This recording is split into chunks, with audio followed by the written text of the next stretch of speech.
yang perlu diperhatikan. Saya share screen.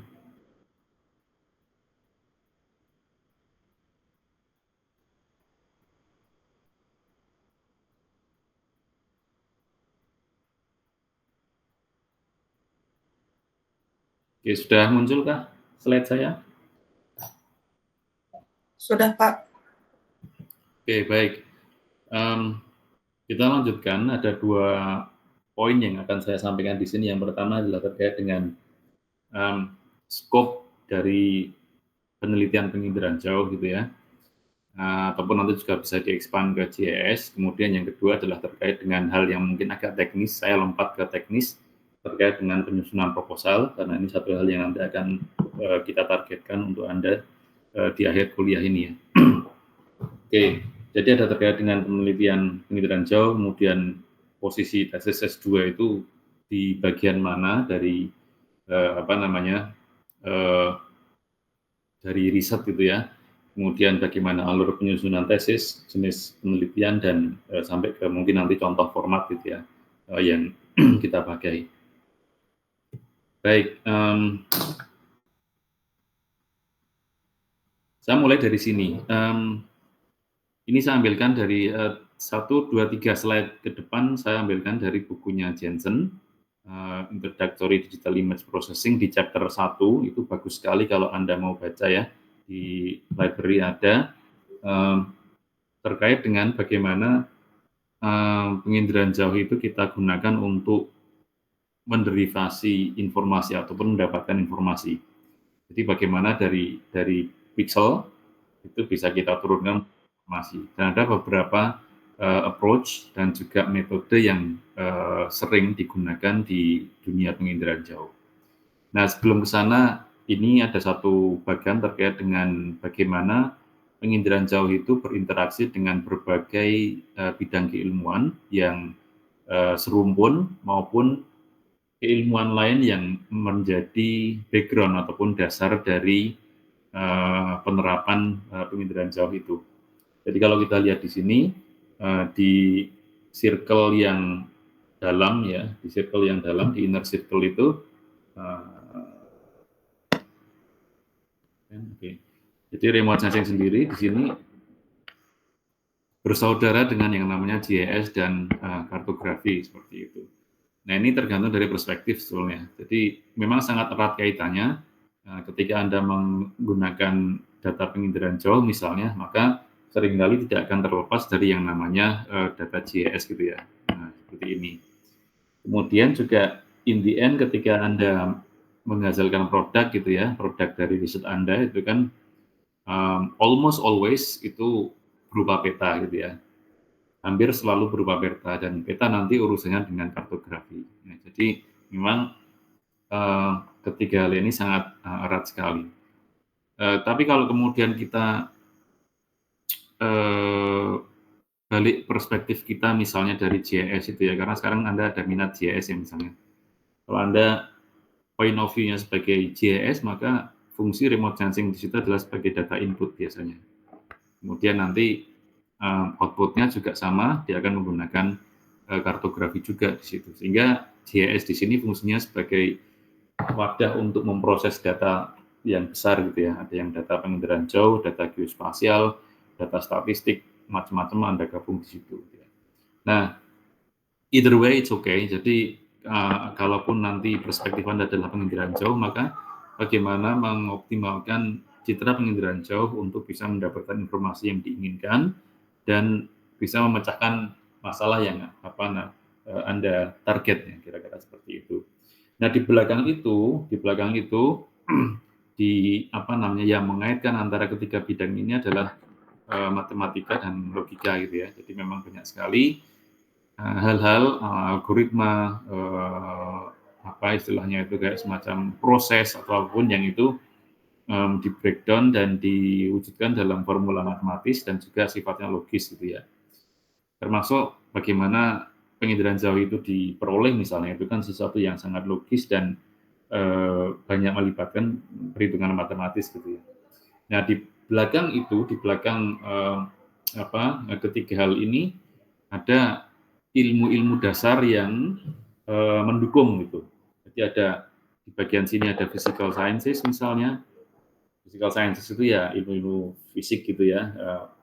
Kemudian ada biological sciences dan ada social sciences di ujung sana. Physical sciences misalnya terkait dengan pengetahuan, misalnya terapan Anda misalnya terkait dengan kelautan, maka Anda perlu tahu oceanografi gitu ya. Ketika terapan Anda ataupun penelitian Anda terkait dengan objek um, permukaan bumi, maka Anda perlu tahu geomorfologi misalnya, dan lain sebagainya. Biological sciences juga seperti itu, ketika nanti Anda meneliti hal yang terkait dengan biota, flora, atau fauna gitu ya, itu ya Anda perlu tahu hal yang ada aspek biologinya di situ, misalnya terkait dengan ekologinya, terkait dengan ekosistemnya, terkait dengan cara hidupnya, ciri-ciri di lapangan seperti apa, dan sebagainya. Begitu juga dengan social sciences ketika Anda menerapkan untuk katakan kajian penginderaan jauh misalnya Anda gunakan dan GIS ya, Anda gunakan untuk pemekaran kota misalnya. Anda bisa lihat aspek fisiknya, aspek fisik dari kota itu mekar ke arah mana, seberapa besar, pengaruhnya apa, dan kenapa kok ada seperti itu. Nah, biasanya ada yang namanya faktor pembangkit gitu ya, atau bangkitan dan tarikan gitu. Nah, itu aspek sosial yang nanti perlu Anda ketahui. Nah, kenapa kok mengarahnya ke sana ya, seperti itu misalnya pemekaran kota dan sebagainya. Jadi tiga kayak semacam ini kayak ya background knowledge yang besar. Kemudian bisa dikembangkan lagi misalnya ke aspek kesehatan misalnya. Jadi kalau Anda misalnya mau meneliti terkait dengan malaria misalnya, maka Anda juga harus tahu aspek health dari malaria tersebut ya.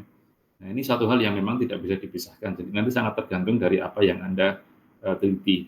Nah, sehingga dalam hal ini seperti yang dulu di awal saya sampaikan, Anda sudah pernah melakukan riset di S1 gitu ya, skripsi. Anda sudah punya knowledge di situ. Gunakan itu di sini. Jadi jangan sampai Anda eh, susah payah karena harus mempelajari sesuatu yang sangat baru buat Anda gitu ya. Nah, itu uh, dapat mungkin dihindari. Jadi gunakan knowledge yang sudah Anda punya itu untuk membangun tesis Anda nanti, sehingga tidak perlu lagi belajar dari from the scratch gitu ya, dari awal gitu ya. Oke, jadi ini penting. Kita belajar penginderaan jauh, kita belajar GIS, tidak berarti kemudian kita meninggalkan ilmu-ilmu dasar yang menjadi topik pembicaraan ataupun aplikasi dari yang kita lakukan seperti itu. Seperti yang saya lakukan juga misalnya di S3 misalnya di disertasi terakhir kemarin, saya menggunakan remote sensing, tapi kemudian saya banyak belajar juga terkait dengan biologi, karena terkait dengan ekologi mangrove, terkait dengan habitat mangrove, bagaimana mangrove itu fungsionalnya seperti apa dan lain sebagainya, sehingga antara aspek biologi dan remote sensing ini saat itu saya hubungkan, kira-kira aspek apa yang bisa menghubungkan antara kedua hal tersebut. Oke. Nah, yang berikutnya ini ada satu tabel yang sangat bagus, sangat bagus. Jadi memperlihatkan atau men-summarize terkait dengan model penelitian. Ya. Mohon maaf, mungkin tabelnya sangat kecil ya, teksnya ya, ini karena saya capture dari bukunya Jensen tadi. Yang di bagian kiri itu memperlihatkan terkait dengan cara prosesnya bagaimana, yang di bagian sini ya, di bagian sumbu sumbu Y, kemudian yang sumbu X itu adalah terkait dengan logika yang digunakan. Terakhir kemarin saya menyampaikan Anda terkait dengan yang namanya induksi dan deduksi gitu ya. Nah, itu nanti ada di sini. Dan nanti silakan baca aja ini bukunya, ini bagus banget ya. Kalau kita lihat dari dari atas dulu deh, dari logik yang digunakan gitu ya. Jadi ada dua tipe nanti kalau penelitian yang Anda lakukan itu ya. Ada yang sifatnya induktif, ada yang sifatnya itu deduktif gitu ya. Induktif itu biasanya yang paling gampang diterapkan di penginderaan jauh gitu ya, induktif. Jadi karena induktif itu berasal dari premis-premis kecil, kemudian sampai ke satu konklusi yang besar gitu ya. Jadi kayak kalau saya gambarkan mungkin ininya kecil-kecil, fakta-fakta kecil yang kita temukan dari citra, kemudian dari sini itu dia mengerucut membuat satu simpulan gitu ya. Nah, jadi simpulan seperti itu. Nah, kalau deduktif itu kebalikannya. Jadi ada satu simpulan besar yang kemudian dibuktikan dengan fakta-fakta atau data yang lebih kecil gitu ya. Jadi kebalikan. Ya, jadi kalau di penginderaan jauh kita biasanya kan ada satu citra misalnya, kemudian kita lihat, kita perhatikan, kita observasi, kemudian ada problem yang kita temukan di situ, kemudian kita mengumpulkan data di lapangan ya, ini ya, nah, di sini nih ya, mengumpulkan data di lapangan, kemudian dianalisis macam-macam sehingga kemudian muncul satu simpulan gitu ya. Nah, itu adalah salah satu contoh model logika induktif gitu ya. Nah, yang deduktif yang seperti apa? Nah, yang deduktif itu biasanya kita berawal dari teori. Nah, jadi kalau yang di sini itu teori. Berawal dari teori, kalau yang sini itu berawal dari fakta atau data. Nah, bedanya itu. Ya. Teori misalnya ada orang yang mempelajari terkait dengan panjang gelombang elektromagnetik, ya. Kemudian dari panjang gelombang elektromagnetik itu diketahui bahwa vegetasi misalnya itu sangat tinggi pantulannya di near infrared misalnya. Kemudian di bagian red itu diserap ya sehingga sehingga rendah, kemudian di bagian green itu dipantulkan dan di bagian blue juga diserap misalnya. Terkait dengan Anda masih ingat ya kurva pantulan vegetasi kira-kira seperti ini. Ini di near, ini di red, ini di green, ini di blue. Nah, ini kan teori.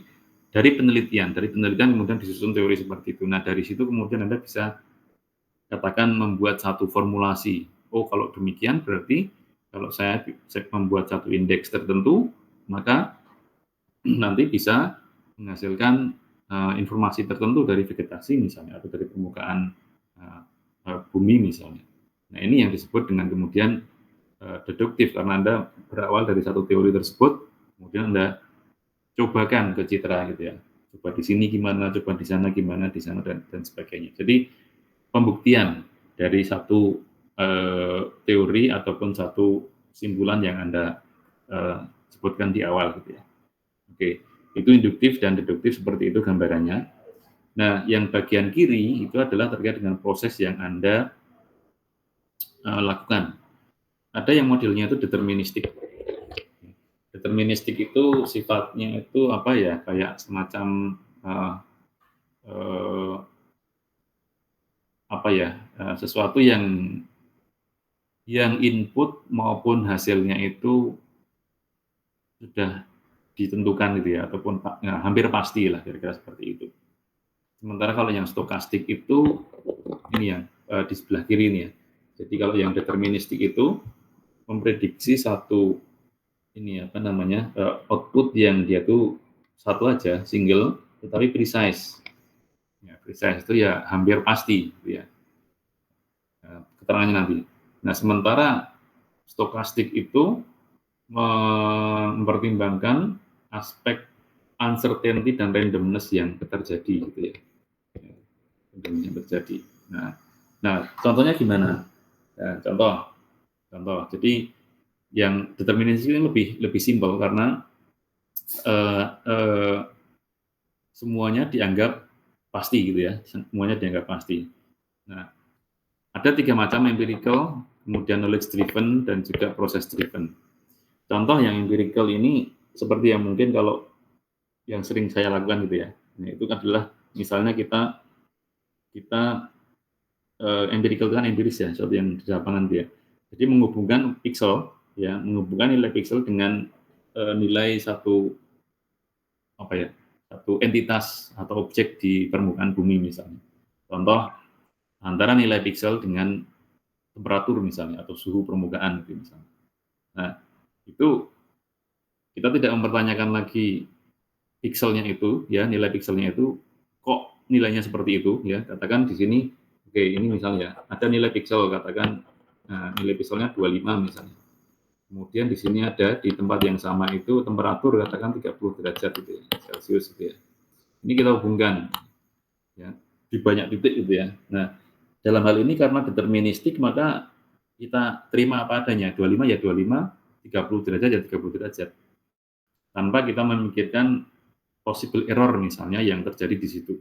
Ya, kan bisa jadi kan ya, eh, apa, nilai piksel itu kan dipengaruhi oleh banyak sekali faktor gitu ya. Ataupun juga pengukuran temperatur juga faktornya macam-macam, tapi itu kita abaikan. Nah, disitulah posisi deterministik, artinya ada simplifikasi dan ada data yang kita ambil itu dianggap precise, ya, seperti itu, dianggap ya oke, kita nggak mempertanyakan lagi. Nah, kalau stokastik itu nanti 25 ini akan dipertanyakan, 30 juga akan dipertanyakan. Mungkin dia ada off-nya ke sana, ada off-nya ke sana, yang ini juga ada off-nya ke sana dan off-nya ke sana. Jadi katakan nilai piksel 25 itu mungkin bisa range-nya antara 20 sampai 30 mungkin. Nah, error-nya gitu ya. Nah, itu kalau yang stokastik kira-kira seperti itu bedanya. Kalau yang deterministik ya apa adanya saja kita ambil gitu ya. Nah, ini contoh yang empirical seperti itu ya. Jadi apa menghubungkan antara hal yang dari piksel ke objek di lapangan secara empirik gitu ya. Nah,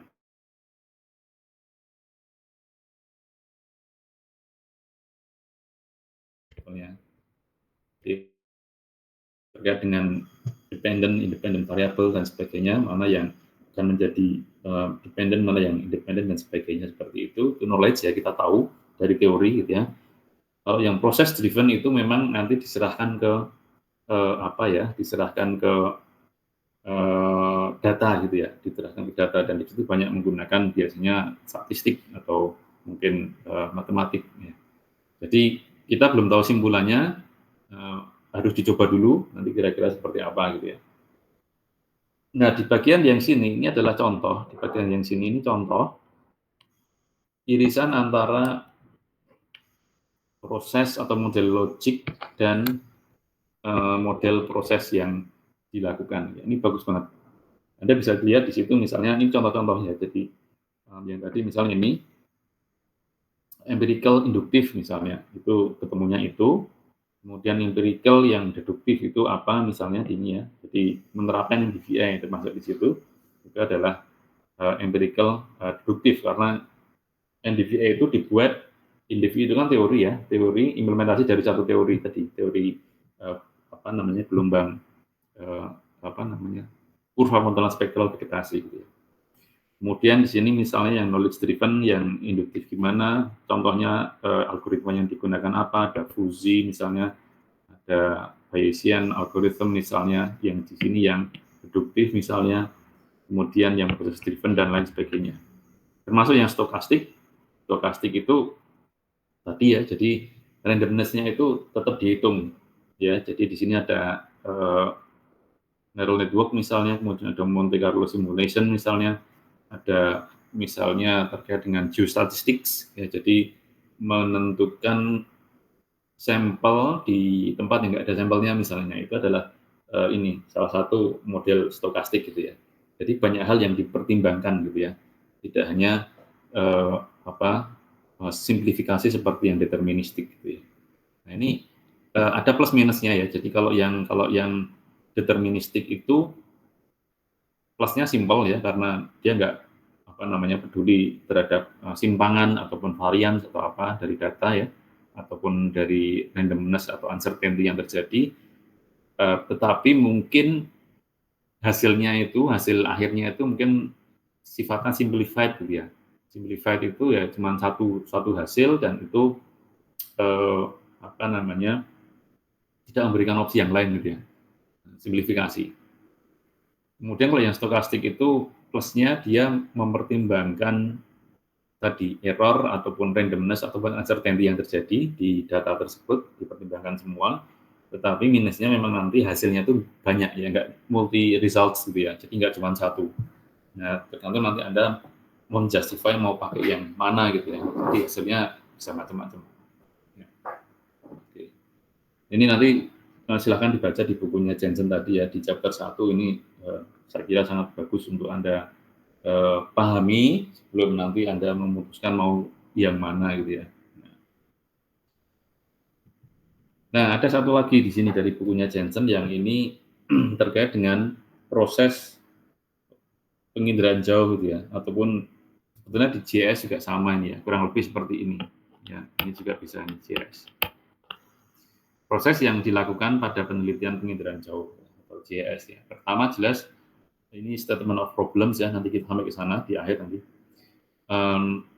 Kalau di sini di Fakultas Geografi Anda bisa menggunakan hipotesis atau Anda bisa menggunakan rumusan masalah gitu ya. Dua itu opsi. Nggak boleh dua-duanya karena nanti way too much gitu ya. Kalau Anda menggunakan hipotesis berarti Anda harus membuktikan hipotesisnya itu ya nanti ya di riset Anda. Jadi misalnya ketika ada citra ini kemudian ditambah dengan data ini maka informasinya bisa lebih akurat misalnya. Nah, itu adalah hipotesis. Nah, itu perlu dibuktikan nanti di akhir dan sebagainya. Bisa juga selain hipotesis tadi menggunakan yang namanya perumusan masalah. Jadi dari sekian fakta, sekian observasi yang Anda lakukan, sekian studi literatur, Anda menemukan masalah. Nah, masalah itu kemudian Anda rumuskan ya di situ dalam bentuk statement gitu ya. Masalah yang saya teliti adalah ini seperti ini. Gitu ya. Nah itu opsi yang bisa Anda ambil nanti untuk statement of di tahap statement of problem itu. Oke. Nah sehingga di situ juga nanti ini sudah kelihatan Anda mau logiknya itu mau pakai induktif atau deduktif. Ya. Satu lagi di sini ada tambahan technological atau model yang mau Anda lakukan atau dijalankan itu apakah deterministik atau stokastik gitu ya. Ya, jadi sudah mulai kelihatan nanti dari situ. Nah, kalau itu sudah terformulasikan dengan baik, nanti kalau di belakang nanti kita jelaskan lagi ya. Di sini nanti ada plusnya, plus pertanyaan, pertanyaan penelitian dan juga tujuan nanti. Tujuan apa namanya penelitian.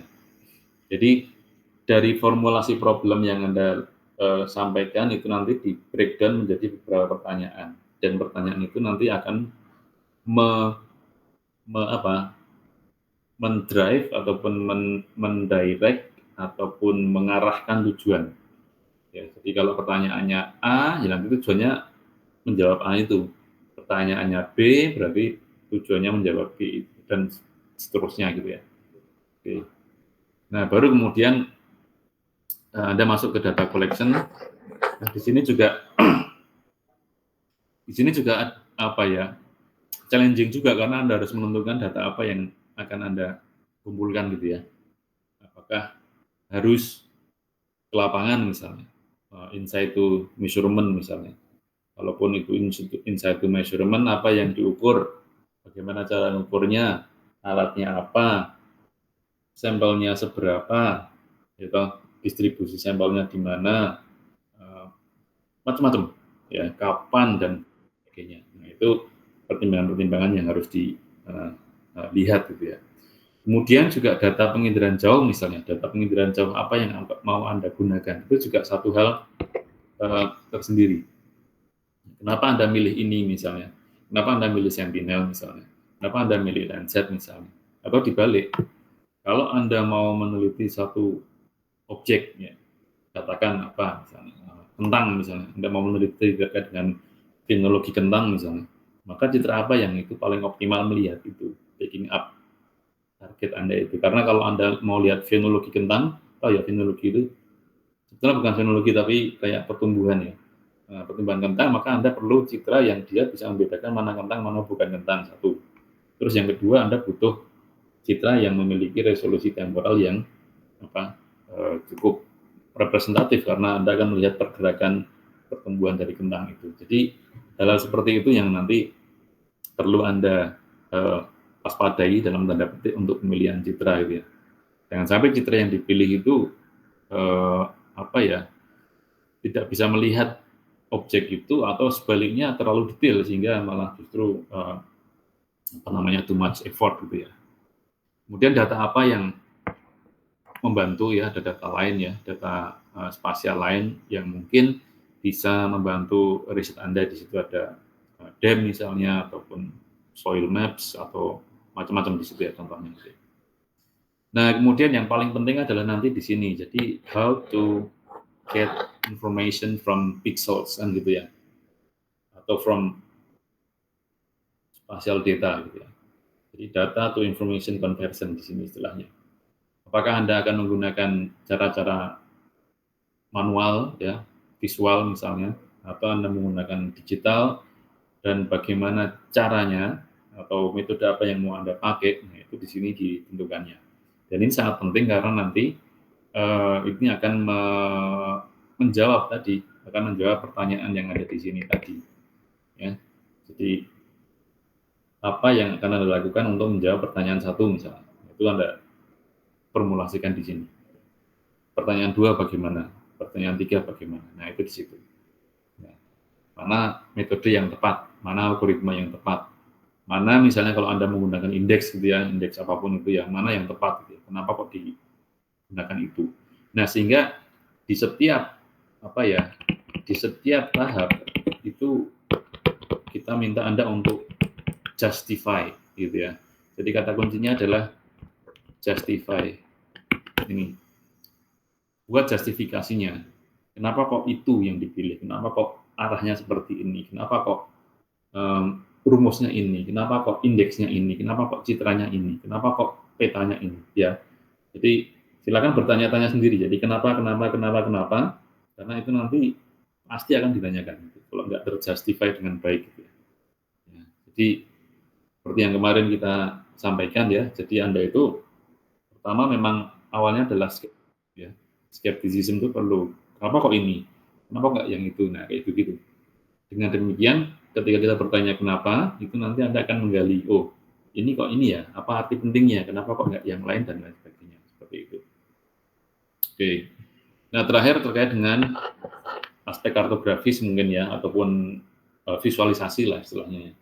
Jadi apakah data itu nanti setelah diproses hasilnya berupa tabel misalnya, atau berupa peta, atau berupa grafik, atau berupa angka, apapun itu, nah, di sini Anda sampaikan gitu ya. Intinya adalah dari sekian tujuan yang Anda targetkan itu harus ada semua di situ. Ya. Jangan sampai tujuannya 3, kemudian munculnya cuma 2 gitu ya.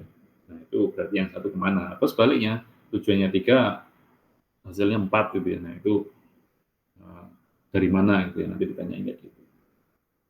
Baik, dari sini mungkin ada yang mau ditanyakan atau didiskusikan. Jadi segmen besarnya seperti ini ya nanti Anda kalau melaksanakan riset Anda itu. Saya Pak. Silahkan. Izin mengenai yang tadi pembahasan mengenai research by model yang deterministik dan stokastik itu, apakah ada potensi untuk istilahnya apa ya, dalam satu riset itu menggunakan kedua hal tersebut? Oh, campur gitu ya?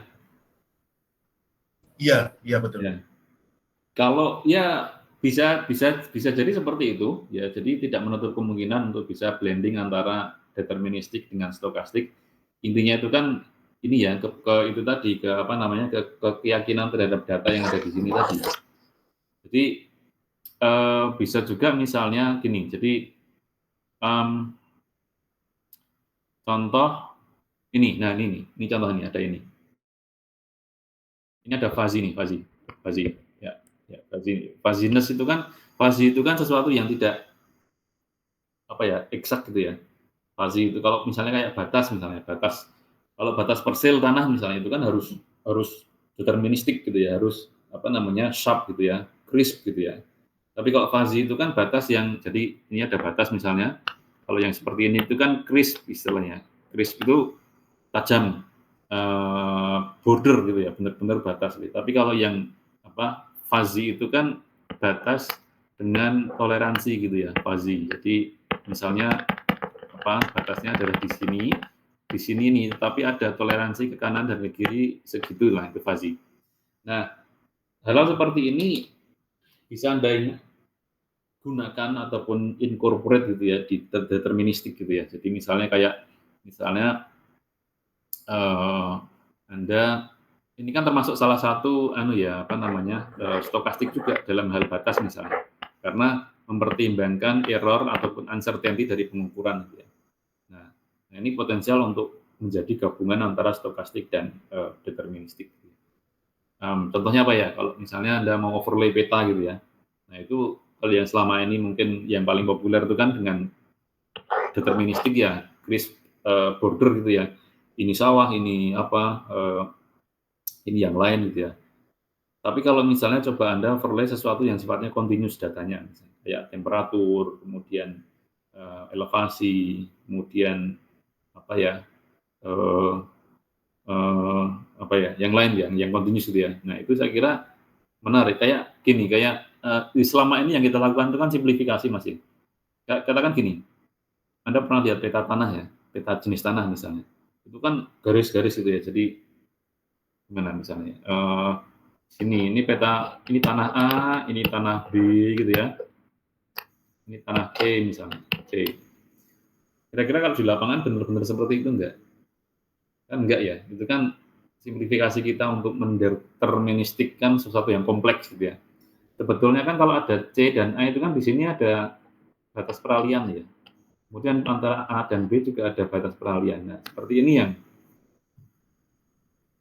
tidak pernah kita apa ya lihat ya karena memang sulit gitu ya. Sehingga kalau Anda katakan overlay peta-peta gitu kan, itu kan deterministik dan itu simplifikasi. Ya, simplifikasi. Jadi apa istilahnya itu apa ya? Saya lupa. Bentar. Ada istilahnya itu nanti Pak Proyo yang banyak ini apa namanya membicarakan itu. Istilahnya itu holistik versus bukan deterministik tapi apa ya? Holistik versus parametrik, bukan, saya lupa istilahnya. Tapi gini, jadi itu kita abaikan ya. Jadi uncertainty itu kita abaikan demi simplifikasi. Nah, seperti itu. Sehingga sebetulnya hasilnya pun ketika Anda menghasilkan sesuatu, katakan rekomendasi arahan penggunaan lahan misalnya, itu ya contains error karena uncertainty di sini itu nggak dilibatkan gitu ya. Nah, ini Anda bayangkan tadi misalnya kalau gabungan antara deterministik dan stokastik ya, Anda pakai fuzzy misalnya tadi batas-batas tadi misalnya yang sifatnya continuous, nah itu Anda coba itu gimana nanti hasilnya gitu ya. Hasilnya juga nanti tidak satu peta yang itu apa namanya pasti atau precise gitu ya, tapi mungkin versi A, versi B, versi C, versi D dan seterusnya kayak gitu. Itu menarik untuk dicoba itu. Nanti gimana hasilnya gitu ya. Makasih Mas. Ada yang lain mungkin? Ya, terima kasih Pak.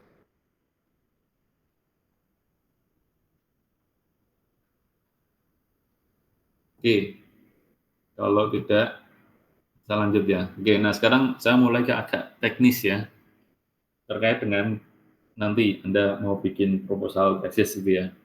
Nah, kita bisa berangkat dari sini. Ada satu, ini bagus banget, ini bagan dari Blooms. Blooms itu dia ahli pendidikan gitu ya. Membuat satu bagan seperti ini, jadi kita kenalnya sebagai Blooms taksonomi. Taksonomi Bloom ya, di bawah ini ya. Nah, beliau itu membagi tingkatan knowledge gitu ya, ataupun apa ya, pengetahuan itu berjenjang gitu ya. Mulai dari yang namanya knowledge itu sendiri, knowledge itu pemahaman. Ini mungkin level SD SMP gitu ya. Jadi bagaimana mereka memahami sesuatu gitu ya. Kemudian comprehension itu lebih memahami tapi lebih luas ya, itu mungkin mulai SMA gitu ya. Mulai SMA ke arah sana. Nah, S1 itu kebanyakan di sini nanti. Nah, di application Anda itu nanti most likely itu di sini, atau mungkin juga bisa agak nyebrang, mungkin sedikit ke sana bisa, atau agak nyebrang ke sana juga bisa. Nah, yang sintesis dan evaluation ini di S3 ini dua ini, berat itu. Ya, ya. Jadi posisi Anda di sini nih, ya, posisi Anda di bagian sini nih. Ya. Oke, nah ini nanti akan membedakan bagaimana treatment skripsi S1, tesis S2, dan disertasi S3, dan gitu. Di tabel ini, nanti Anda cari aja download ya. Ada deskripsi di bagian atas ini ya, deskripsi. Kemudian di sini ada keyword, ini penting banget nih. ada keyword yang muncul di situ. Nah, ini yang nanti kalau Anda levelnya dianalisis, maka nanti keyword ini yang nanti kemungkinan besar akan Anda gunakan untuk menyusun pertanyaan ataupun tujuan penelitian. Ini juga ada contoh pertanyaannya kayak gitu. Kalau di Zoom di bagian kanan ini ya. Jadi di sini examine in detail, detail dan lain sebagainya. Nah, keyword-keywordnya ada ini, ada analyze, ada price, ada range, ada categorize, ada establish, macam-macam gitu ya. Yang sintesis juga seperti itu. Sintesis itu mengawinkan gitu ya, atau menggabungkan dua hal untuk menjadi hal yang sifatnya lebih baru gitu ya. Tapi itu Anda bisa sampai ke sana, tapi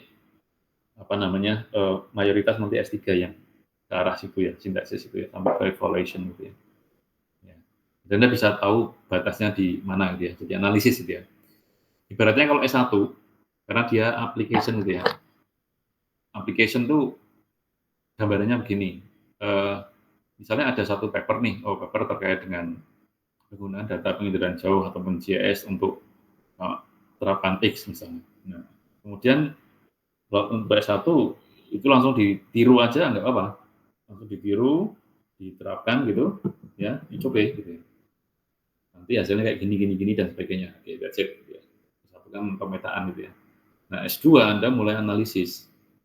Dari paper itu Anda terapkan, oke, jadi. Nah, kemudian Anda perlu menganalisis apa yang terjadi dari hasil Anda dengan hasil yang itu.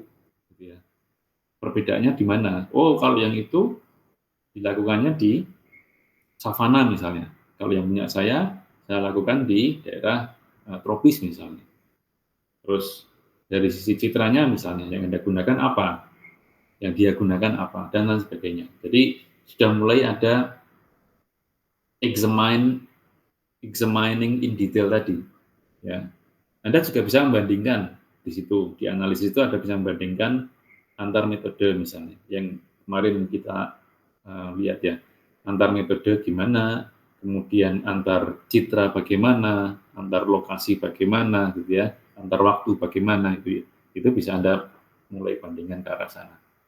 Jadi kayak S1 tapi ada additional ini ya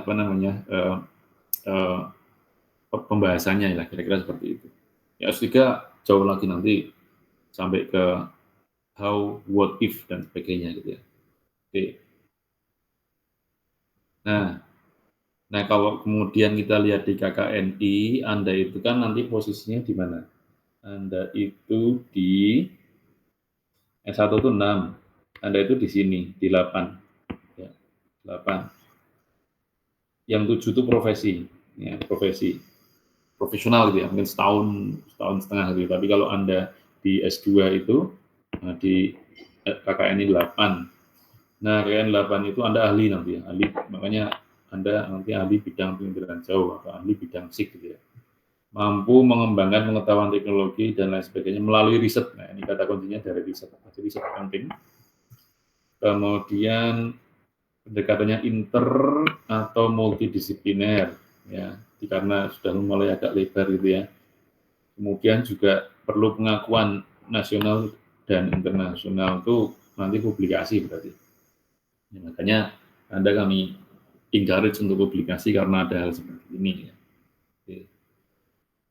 Ya nanti Anda ini belum, Anda nanti bisa pelajari, Anda bisa download dan lihat yang penting ini lihat keywordnya ini kira-kira apa yang nanti yang cocok gitu ya. Dan ini saya kira Anda sudah paham ya terkait dengan KKNI. Nah, kemudian ini tadi yang saya sampaikan. Target skripsi kalau S1 itu pemetaan aja sudah cukup gitu ya. Jadi ada data, ada metode yang dijalankan, menghasilkan satu produk itu sudah cukup gitu ya. Jadi aspek derivasi informasinya yang kita lihat nanti seperti itu. Jadi bisa adopsi metode atau replikasi penelitian itu sudah boleh gitu ya. Kalau S2 itu memang nanti harapannya ada lebih dalam dari itu. Jadi ada analisisnya. Ya, Anda bisa replikasi dari riset yang lainnya seperti yang tadi, tapi mulai Anda jelaskan perbedaan dan persamaan yang terjadi, ya, antar hasilnya misalnya, atau yang lain itu dibahas gitu ya. Kalau penelitian saya seperti ini, kalau yang dilakukan di Cina seperti apa, dilakukan di Rusia seperti apa, yang dilakukan di Jepang seperti apa, dan lain sebagainya. Jadi itu sehingga lebih luas konteksnya seperti itu ya. Terus juga mungkin ya analisis spasial dari fenomena yang dipetakan itu seperti apa terhadap konteks lingkungan sekitar dan sebagainya. Gitu ya. Kalau S3 lebih ini lagi, lebih dalam lagi karena harus mencari gaps. Gaps itu lubang gitu ya. Yang dalam pengetahuan tuh ada sesuatu yang belum diteliti gitu ya. Itu harus dicari ya S3. Itu nanti kalau Anda mau S3 ke arahnya situ ya. Tapi kalau S2 itu nggak apa-apa, Anda bisa replikasi ya. Replikasi tapi dilihat ininya ya. Jadi kalau menggunakan metode yang berbeda bagaimana sih, lebih baik atau enggak, lebih akurat atau enggak, lebih membantu enggak, lebih cepat enggak prosesnya dan sebagainya. Sampai sini ada pertanyaan?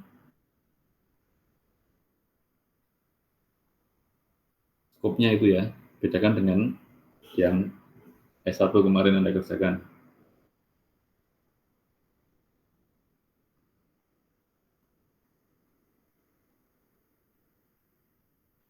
Oke. Nah, satu lagi kemudian nanti kita presensi habis ini. Kita sudah mengedarkan surat seperti ini, nanti saya share ya untuk Anda baca. Terkait dengan perbandingan kompetensi dan bobot tugas akhir antar jenjang akademik. Ada skripsi sarjana, ada tesis magister, dan disertasi doktor di Fakultas Geografi. Kalau saya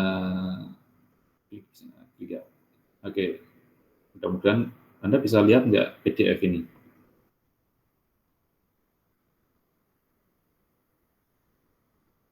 Kelihatankah PDF-nya? Bisa, Pak. Oke, good-nya. Coba kita lihat sekilas ya, ini tahun Juli 2023. Ini Anda baca sendiri aja, ini apa ini? Nah, perbedaan sarjana, magister, dan doktor dari kakak ini yang tadi ya. Saya skip aja. Nah, nanti ada,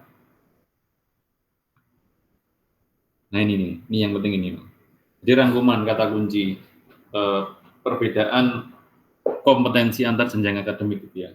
Nanti ini yang perlu dijadikan sebagai pegangan gitu ya. Target penelitian yang sarjana itu menerapkan aplikasi ya. Magister itu mengembangkan dan mungkin menganalisis di situ ya. Kemudian doktor menemukan gitu ya. Dia harus finding something new gitu ya.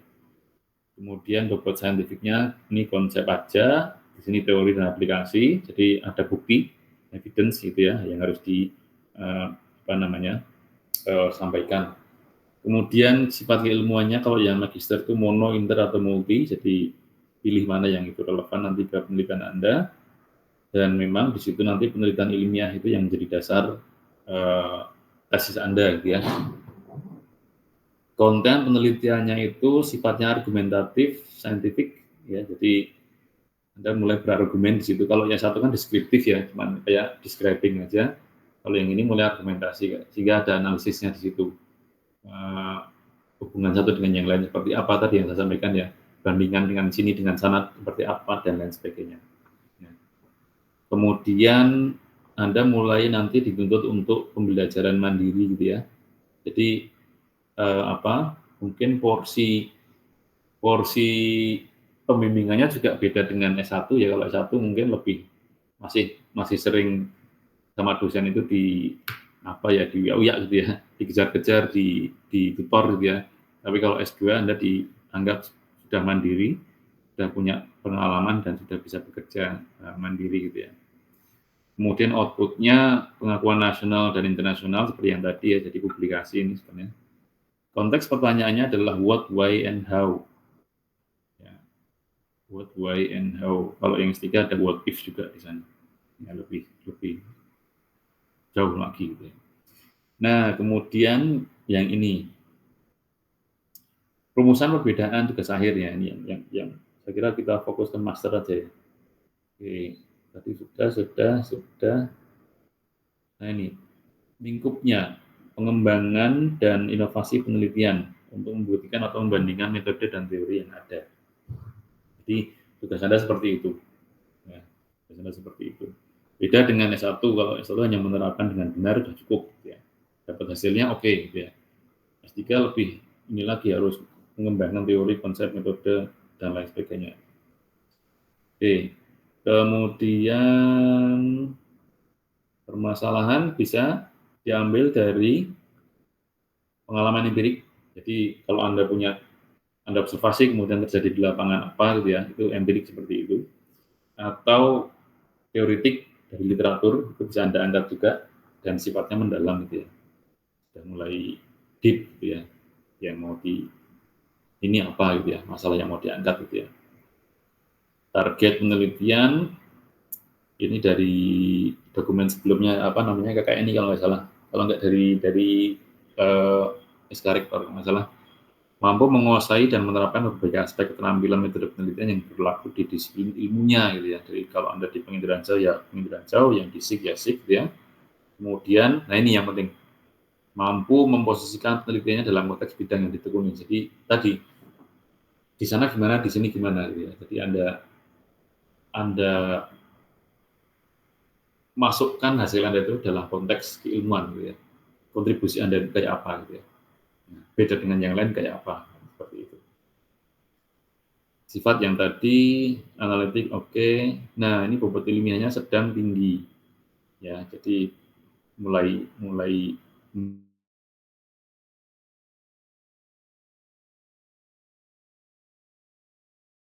bersifat komparatif. Itu boleh di sini. Ya. Penemuan hal baru tidak harus tapi diutamakan gitu ya. Jadi kalau ada ya bagus ya. Kemudian minimal publikasi level nasional ya. Kalau satu enggak begitu ini ya. Kemudian rujukan itu paling nggak 40 artikel ya, yang perlu Anda cek. Nah nanti saya sampaikan lebih lanjut ya terkait dengan artikel ini karena mungkin salah satu tugas dari saya adalah Anda nanti saya minta untuk menemukan key articles dari topik yang akan Anda teliti gitu ya supaya nanti di akhir itu sudah punya proposal gitu ya. Oke, ini keterangan publikasi dan lain sebagainya. Nah ini kemandirian itu Anda 80% ya, yang 20% pembimbing gitu ya. Jadi mungkin tidak sering ketemuannya dengan yang S1 gitu ya. Oke. Dan lain sebagainya. Oke. Nah, ini contoh beberapa kosakata ini ya yang ini kita ambilkan dari Bloom. Ya. Nanti silakan dipelajari ya. Oke. Oke, itu ya, saya kembali ke sini. Oke, kita presentasi dulu sebelum lupa. Sambil kalau ada pertanyaan silahkan. Di sini.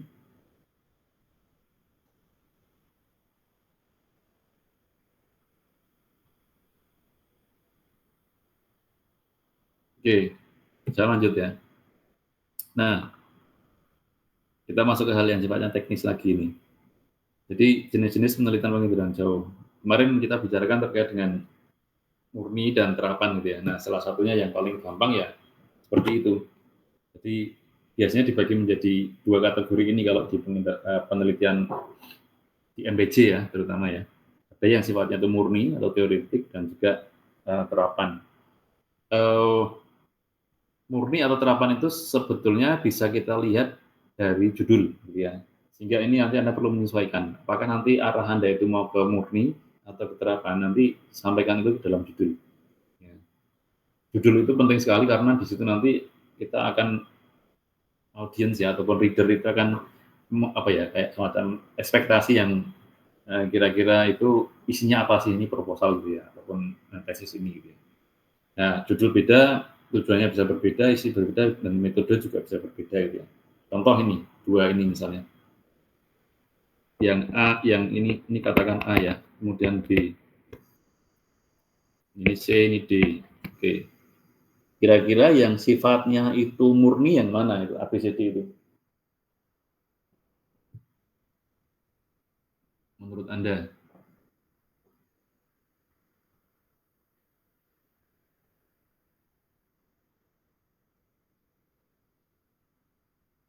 publicity. 4 judul. Kira-kira yang murni yang mana?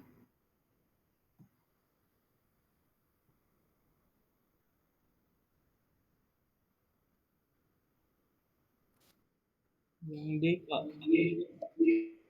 Yang mana? Yang D, Pak. D. Ya, D ini murni. Oke, ada lagi mungkin yang lain.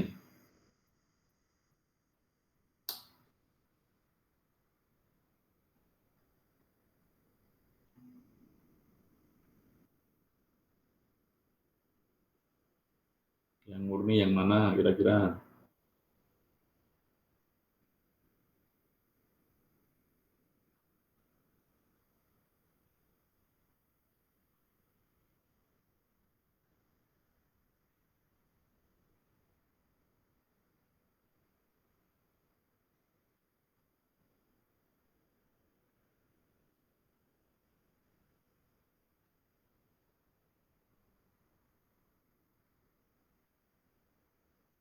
Ada?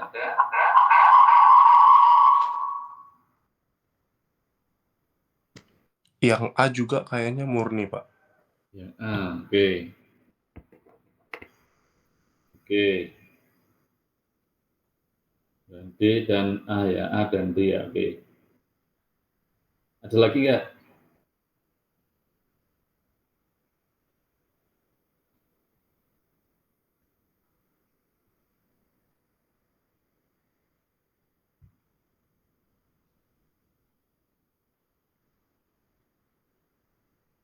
Mbak Hasna Rafifa, Anda setuju nggak dengan itu? Iya Pak, menurut saya juga yang A dan D. Oke, kenapa seperti itu? Apa yang menjadi tanda murni? Karena judulnya tuh lebih menekankan kepada penginderaan jauhnya sendiri dibandingkan aplikasinya gitu. Jadi lebih menekankan pada teorinya seperti itu, Pak. Ya. Oke. Kalau siapa ya ini ya? Mbak Rina, Anda setuju nggak?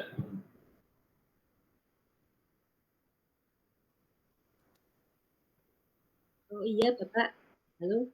Ya. Kok saya sih setuju yang D Bapak. D. Karena lebih ke apa ya, ke PJ-nya itu lebih yang D, yang koreksi kan ada koreksi citra, itu tuh salah satu bentuk teori dari penginderaan jauh, gitu Ya. Bapak. Oke, good. Ya, oke, makasih. Berarti D, ya, D, oke. Karena di situ memang apa namanya ada efek koreksi gitu ya. Tetapi A itu juga iya, ya, karena fokusnya adalah terkait dengan interpretabilitas citra. Ya. Tahu ya interpretabilitas itu bagaimana kemudahan citra untuk diinterpretasi gitu ya. Nah ini kan nanti isinya macam-macam.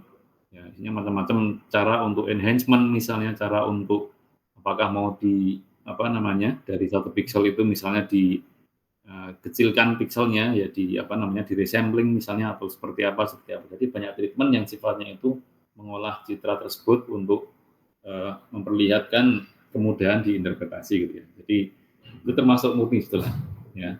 Karena nanti in the end hasilnya adalah semacam rekomendasi gitu ya. Rekomendasi kalau misalnya mau rekomendasi terhadap citra ya, kalau mau gampang interpretasinya maka lakukan ini gitu. Ya. Yang B ini lebih, jadi urutan Anda menentukan judul juga sama. Jadi kalau di sini yang pertama kan studi pemerakaran fisikota berdasarkan ini.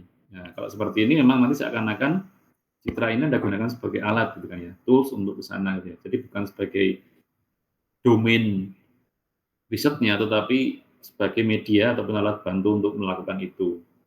Ini juga sama. Jadi ini Anda taruh ke depan, di situ Anda menggunakan citra ini misalnya. Ya, tahu ya bedanya ya. Jadi apa namanya pengurutan judul juga itu berpengaruh ke pemaknaan nantinya seperti itu. Oke, good. Nah, tujuan penelitian yang sifatnya itu teoretik adalah pengembangan ilmu pengetahuan terkait bidang yang dikaji ya, apakah itu penginderaan jauh atau GIS gitu ya. Dalam konteks penginderaan jauh ini misalnya untuk mengembangkan kemampuan citra misalnya, terutama dalam memperoleh informasi ya, supaya hasilnya itu lebih akurat dan lebih efisien caranya seperti itu.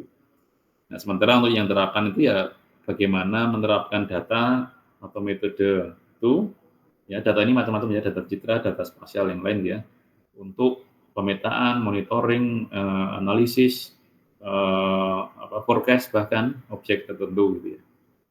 Jadi ini memang perlu nanti agak dibedakan gitu ya, Anda mau ke arah mana gitu. Dan sekali lagi judul itu bisa digunakan untuk meraba dalam tanda petik apakah nanti Anda itu ke teoretik atau ke terapan. Oke. Nah, ini ada satu buku dari Prof. Sutanto, judulnya Metode Penelitian Penginderaan Jauh. Anda bisa baca-baca. Nah, di situ ada ini, kalau teoretik bagaimana, kalau terapan gimana, di komponen proposal gitu ya.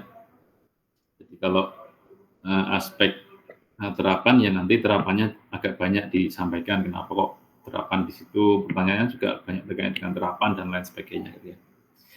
Anda tahu Prof. Sutanto nggak? Beliau itu yang dalam tanda petik itu yang membawa penginderaan jauh ke Indonesia gitu ya. Dulu awalnya foto udara.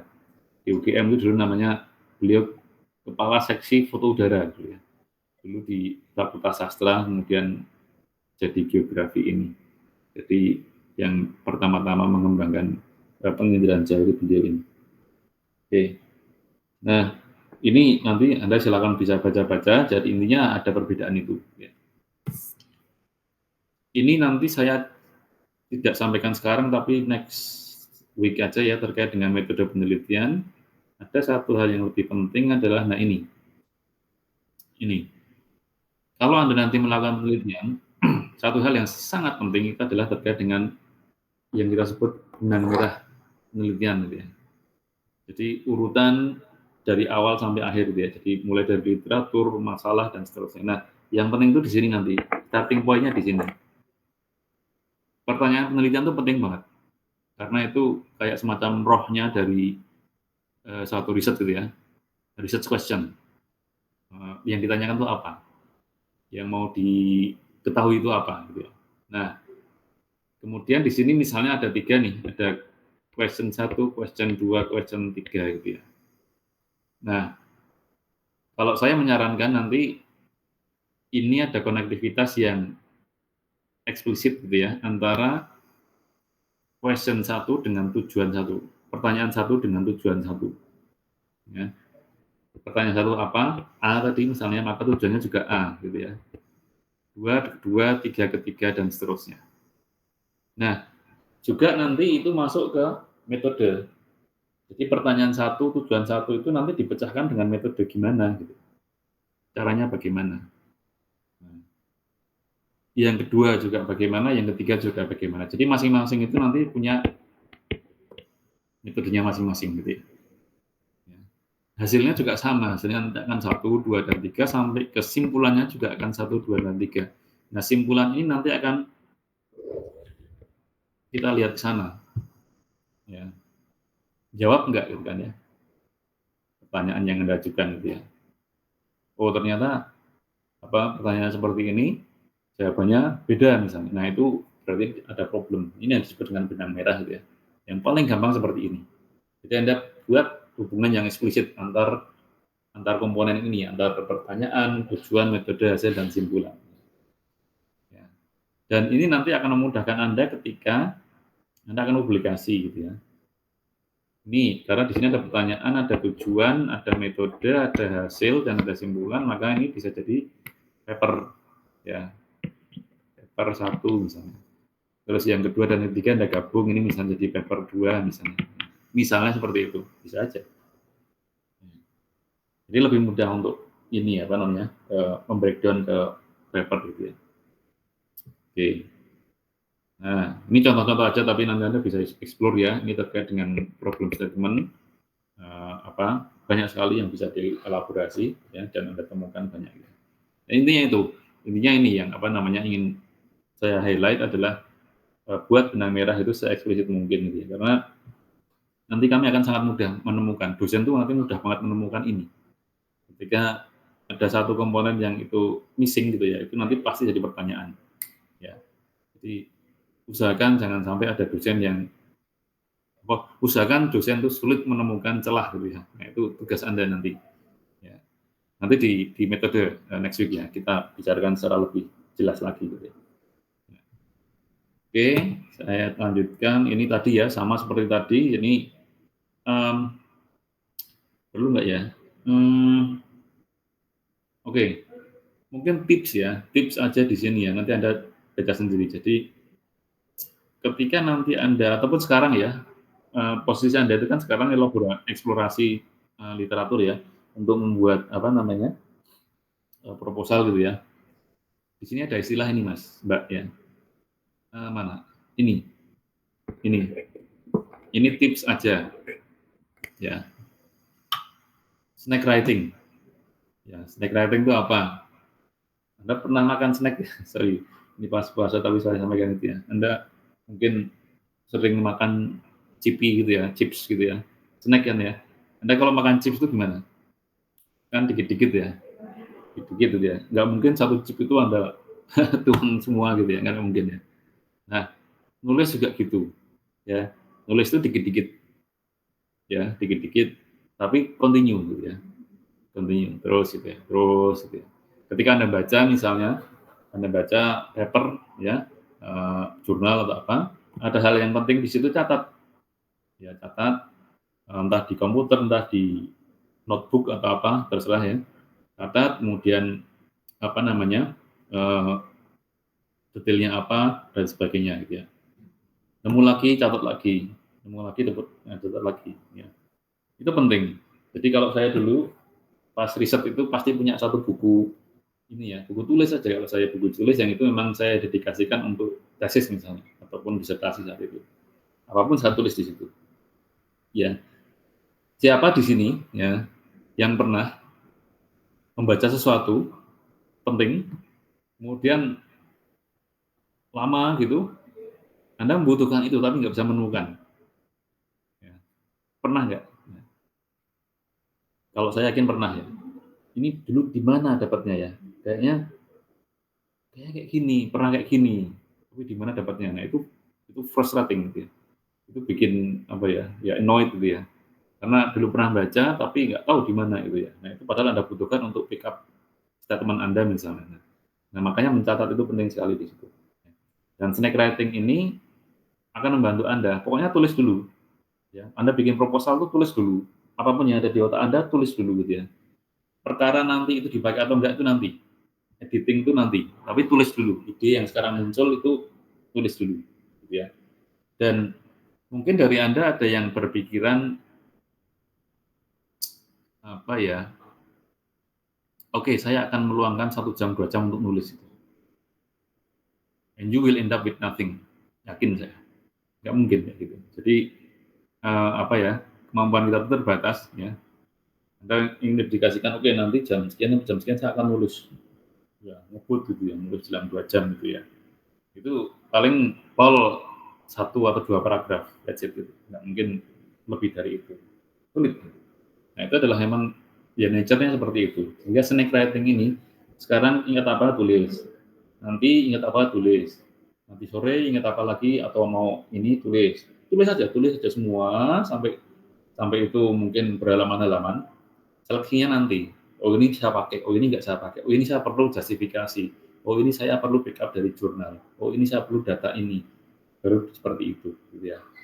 Nah, itu tips yang ingin saya share aja di sini supaya Anda tidak stuck gitu ya. Jadi seperti itu. Dan mulai dari yang mudah, ini nomor 2 ini. Mulai dari yang mudah dulu. Yang mana yang Anda anggap mudah, lakukan itu dulu. Yang sulit-sulit nanti. Gitu. Nah, supaya Anda progressing forward. Gitu. Oke, ini sekedar tips. Nanti kita lanjutkan di next video terkait dengan ini. Apalagi ya. Nah, mind map juga penting. Kalau saya memang biasanya orang-orang kayak gini ya, jadi tulisan saya mohon maaf jeleknya, jadi mungkin tidak terbaca oleh sebagian Anda ya. Jadi mind map itu penting, apa sih yang mau Anda target gitu ya, misalnya seperti ini ya, stok karbon misalnya. Apa yang mau dilakukan dengan itu? Gimana cara ukurnya di lapangan? Kemudian gimana cara ukur dari citra? Gimana cara monitoring misalnya sampai seperti itu. Nah, itu kan Anda kembangkan dari topik-topik itu pertanyaan Anda atau apa gitu. Jadi misalnya citra, citranya kayak apa? Sensornya apa? Ukuran pikselnya apa? Saluran apa yang mau digunakan? Gampang nggak dapat citra itu, terus level koreksinya sampai mana gitu misalnya. Itu Anda tanyakan aja ke diri Anda sendiri. Nah, baru kemudian Anda cari jurnal ataupun literatur yang itu bisa membackup Anda ke sini. Ya, oh si A, si B, si C menggunakan sensor ini dan itu bagus, akurasinya tinggi gini. Si F, si G, dia menggunakan ini sensornya, tapi mungkin hasilnya kurang begitu akurat. Nah, sehingga hal seperti itu bisa menjustify pilihan citra Anda gitu ya. Ya, kayak gini ini penting nanti untuk apa namanya mengenerate ide gitu ya, dan nanti akan Anda tuliskan. Jadi nanti masing-masing kan jadi chapter. Ini metodenya ada, kemudian hasilnya juga nanti ada, yang 2, 3 dan seterusnya juga ada seperti itu. Ya, itu salah satu cara mind map. Dan kalau menurut saya loh ya, tapi mungkin Anda punya cara yang lain ya. Kalau saya itu ini cenderung menggunakan handwriting seperti ini karena saya ingat apa yang saya tuliskan. Apalagi kalau menggunakan warna-warna gitu ya. Jadi dulu pernah saya bintang merah. Ya. Oh itu bunyinya gini. Oh dulu pernah saya highlight kuning gitu ya misalnya, atau hijau gitu ya. Oh, karena itu penting kayak gini. Tapi mungkin Anda punya cara lain yang bisa menggunakan laptop, ya itu silahkan aja. Oke. Nah jadi kalau Anda sudah punya seperti itu, nanti maka tinggal Anda menghubungkan itu dengan paper-paper kunci. Oh, pemilihan citra itu paper B, ini yang paling relevan. Ya. Untuk bentuk plot, misalnya di lapangan, bagaimana cara ngambil sampelnya di paper D. Kemudian terkait dengan yang lain-lain di paper yang lain dan seterusnya dan seterusnya. Nah, ini enak sekali, nanti tinggal Anda menuliskan, membuat urutan penjelasannya lah kira-kira seperti itu, dan ini sudah justified seperti itu. Silakan nanti dicoba ya untuk Anda paling tidak temukan 10 paper nanti ya, 10 paper yang itu high relevance to your research topic gitu ya, yang paling relevan ke apa. Nah, nanti dicari dan Anda bisa buat mind map seperti ini juga. Ini saya skip aja, ini hanya contoh-contoh. Ada satu hal yang, nah ini komponen proposal ini biasanya kita menggunakan susunan seperti ini.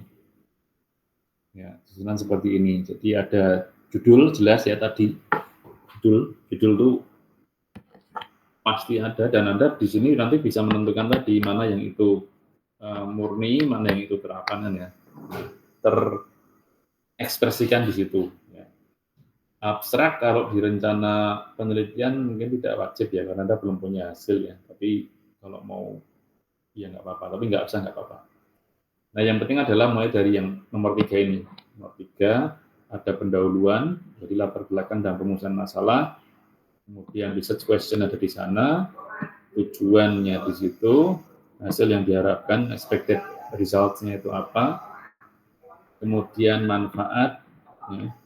Kadang-kadang hasil itu ada di belakang ya, kadang-kadang di bagian sini misalnya. Ya, bisa juga. Kemudian ada telah pustaka, literatur review yang relevan ya, kemudian ada kerangka pemikiran, ada keaslian rencana penelitian, statement aja sebetulnya. Dan metode ini yang paling banyak dilihat nanti adalah masalah metode, itu adalah cara bagaimana Anda bisa menjawab pertanyaan yang ada di sana ini. Ya. Kemudian ada masalah keunggulan, proyeksi, macam-macam itu tambahan aja, jadwal penting, dan daftar pustaka penting.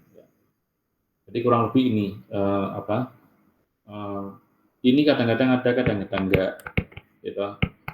Kemudian mana lagi ya? Ini juga nggak wajib.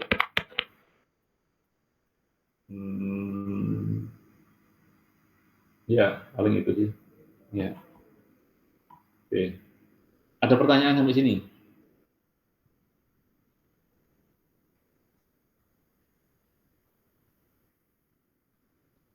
Mulai mikir-mikir ya topiknya, kemudian cari literatur yang relevan, ya, terus kemudian bisa Anda tulis outline dari riset Anda.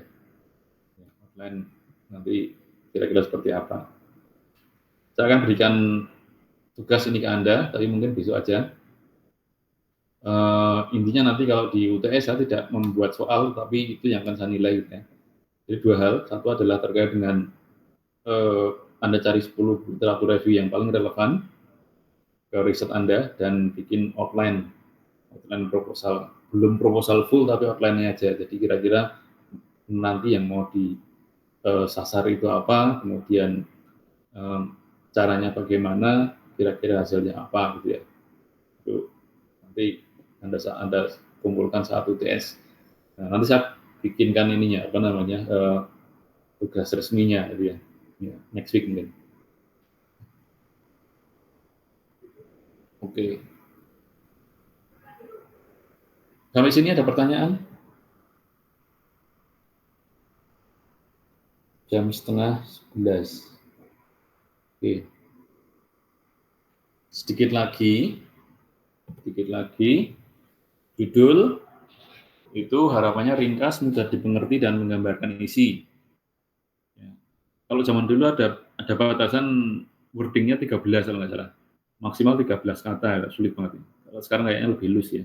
Tapi ya jangan terus kemudian banyak banget itu, jangan. Semakin singkat judul itu semakin bagus gitu ya. Makanya perlu perenungan dalam membuat judul ini karena bagaimana dengan kosakata yang singkat itu bisa meng-capture apa yang dilakukan di konten proposal gitu ya.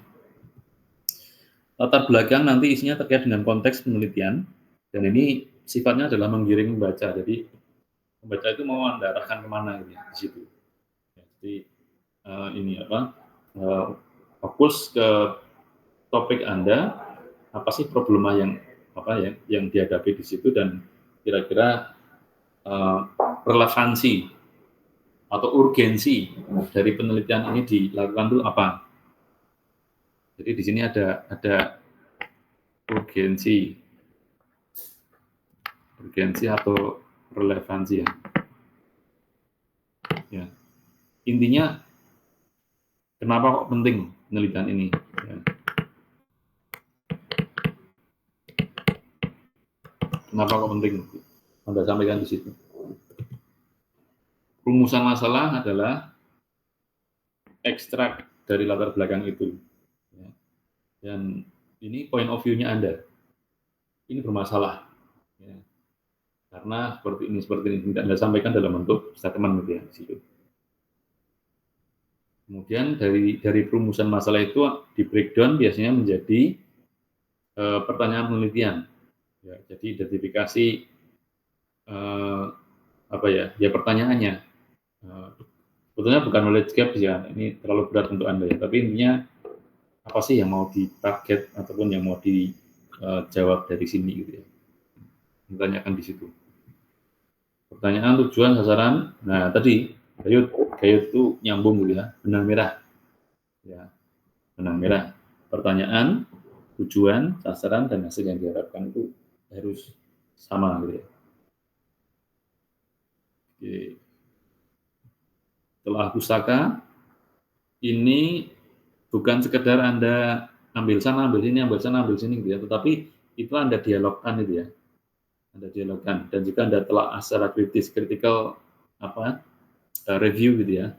Oh, si ini melakukan ini seperti ini di sini, tapi yang sana beda hasilnya. Nah, kira-kira apa yang kurang dan apa yang menjadi kelebihan dari masing-masing itu. Nah, itu menjadi critical review Anda gitu ya. Jadi jangan cuma list of authors gitu ya. Si A begini, si B begini, si C begini, si D begini. So what gitu kan ya. Nah, itu nanti dicoret biasanya kalau seperti itu ya. Ini mestinya dikomunikasikan, kalau si A seperti ini kenapa, alasannya apa, kekurangannya apa, dibandingkan dengan si B bagaimana, dan seterusnya. Kerangka pemikiran ini formulasi Anda untuk menjawab pertanyaan penelitian, ya. Jadi kerangka pemikiran itu cara ataupun konsep yang Anda ajukan untuk menjawab pertanyaan-pertanyaan tadi itu. Ya. Anda butuh data apa, metode yang akan digunakan seperti apa, alternatif solusi untuk menjawab pertanyaan itu bagaimana, Anda sampaikan di sini. Kehasilan penelitian ya lebih ke arah statement sih, kontribusi Anda apa di situ dan lain sebagainya. Metode, nah ini yang penting ya. Di proposal itu kan yang paling besar ini ya, metode itu. Metode itu yang nanti ada datanya apa, lokasi di mana, caranya bagaimana, gitu ya, alat yang dibutuhkan apa, gitu ya. Nah, untuk menjawab atau untuk menjalankan risetnya itu seperti apa. Besok kita bicarakan khusus banget terkait dengan metode ini. Ya.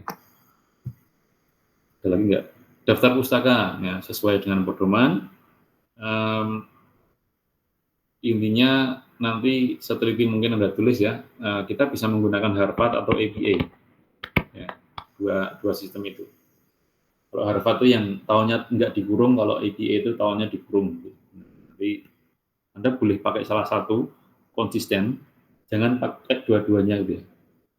Jangan pakai yang satu Harvard, yang satu APA, itu nanti bikin marah penguji nanti. Ya, jadi gunakan salah satu ya, dan gunakan secara konsisten. Oke, saya kira itu terkait dengan proposal ya, teknis, tapi saya kira Anda perlu tahu dan harapannya nanti memang sekali lagi Anda sudah bisa mulai nyicil nyusun proposal ya, supaya nanti bisa segera move on ke ujian usulan penelitian gitu ya. Ya. Oke, ini terakhir banget, ini contoh dari proposal tesis Mas Oke, yang ya dulu bimbingan saya di MBC juga, jadi kurang lebih seperti itu isi dari proposal ya. Jadi judulnya memang ini agak panjang ya, tapi memang ya agak sulit untuk mempersingkat itu ya. Kemudian yang di kanan ini daftar isinya kira-kira seperti itu. Jadi ada pendahuluan gitu ya, pendahuluan ada latar belakang, ada rumusan masalah, ada pertanyaan, ada tujuan, ada manfaat, ya hasil yang diharapkan. Ya, gitu. Ada di situ. Kemudian tinjauan pustaka, literatur reviewnya, nah itu tergantung dari tadi topik Anda apa, ya, bisa dikembangkan. Ya. Nah, pesan saya nanti sering sekali itu dikritik adalah ketika Anda mulai nanti ke tinjauan pustaka, Anda jangan membuat subjudul itu penginderaan jauh atau SIG gitu ya, sistem informasi geografis aja. Ya, jadi itu informasi yang sangat dasar dan pasti Anda tahu gitu ya. Asumsinya seperti itu.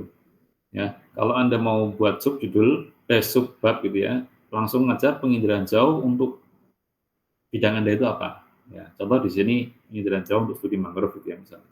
Jadi lebih spesifik, nggak usah, kita nggak perlu lagi membuat review terkait dengan penginderaan jauh atau terkait dengan SIG gitu ya, atau terkait dengan geografi atau apa, karena itu sudah dianggap common knowledge di sini. Jadi fokus saja ke bagaimana bidang Anda ini diaplikasikan ataupun studi-studi yang digunakan untuk objek Anda gitu ya. Jadi misalnya penginderaan jauh untuk penelitian temperatur misalnya, atau terkait dengan oceanografi misalnya, atau apapun itu. Gitu ya. Nah, mulai nanti di metode itu Anda jelaskan secara detail ya, bagaimana riset itu dilakukan. Dan kalau kita lihat di sini, ini nanti next week akan saya terangkan juga ya. Jadi di metode ini ada misalnya di sini daerah penelitian, ada alat dan bahan, ada pemrosesan awal data, citra itu dikoreksi macam-macam dan sebagainya disiapkan, dan ada penentuan sampel lapangannya seperti apa. Nah, baru di sini ini adalah chapter 1 dari tujuan. Jadi kalau tujuan itu nyambung ke sana, nyambung ke sini, nyambung ke sana. Nyambung ke sini. Ya, berarti ada 3 tujuan. Gitu. Ya, jadi urutan pertanyaan dan juga tujuan ada di ini di 1, ini di 2, dan ini di 3. Yang ini itu untuk kayak semacam awalan dari metode gitu ya. Jadi ya ini contoh aja beliau menggunakan cara seperti ini untuk menyusun proposalnya, dan itu mudah diikuti gitu ya. Baru kemudian di sini ada diagram alir dan jadwal dan daftar pustaka macam-macam itu. Nggak usah tebel-tebel proposal itu, ini contoh di sini mungkin sekitar ya 50-an halaman ya. Jangan sampai katakan 150 halaman itu udah jadi tesis kalau itu. Oke. Ada pertanyaan sampai sini?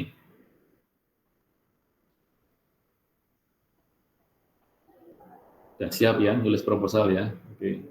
Jadi saya koordinasi dengan Bu Kak Prodi terkait dengan hal ini.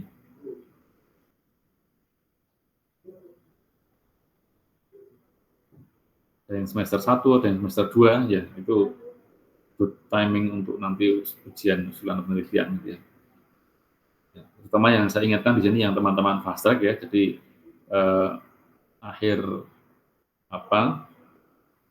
semester ini nanti Anda kalau bisa sudah bisa ujian usulan penelitian ya. Nanti di UTS Anda sudah mendapatkan dosen pembimbing tesis gitu.